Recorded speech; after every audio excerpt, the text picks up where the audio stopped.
even close friends of mine, who I know to be very decent people, because we're close friends, they feel free to ask it. And it's the one question that I find the toughest. You remember I began by saying, do you have questions in the back of your mind that you never articulate for fear of the repercussions were you to articulate it? And the question, the toughest question, in my opinion, is if the Germans, if the Poles, if the Romanians, if the Latvians, the Estonians, the Lithuanians, if they all hated the Jews so much, there must have been a reason for it. Why would this group of people evoke so much hatred to the point of wanting to systematically exterminate them? That's a tough question.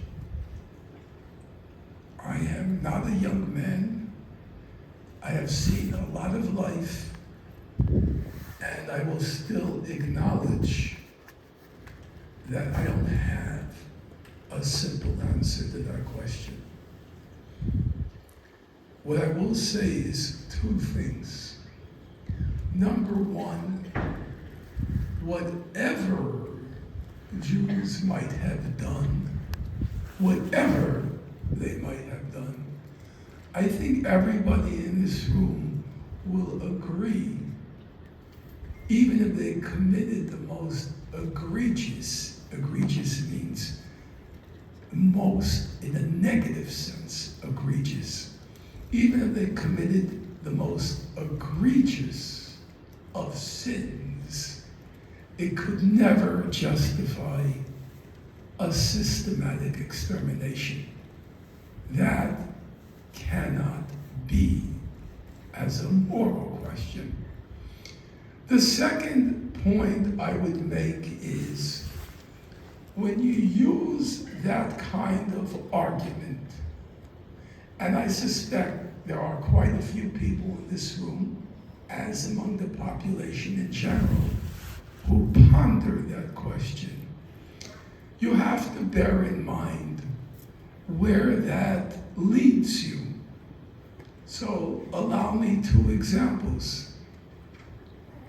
Israel obviously embarked on a genocide, a extermination after October 7th.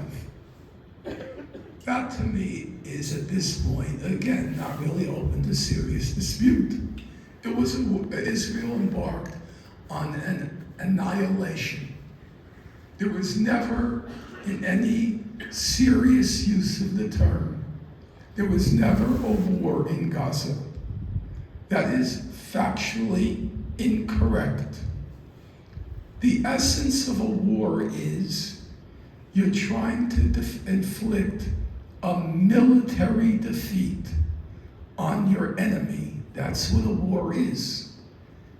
You're trying to inflict a military defeat on your enemy.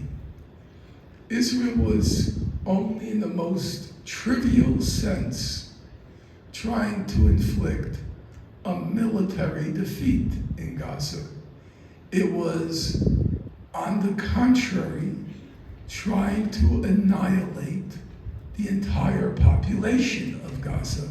That's not a war. That's a genocide.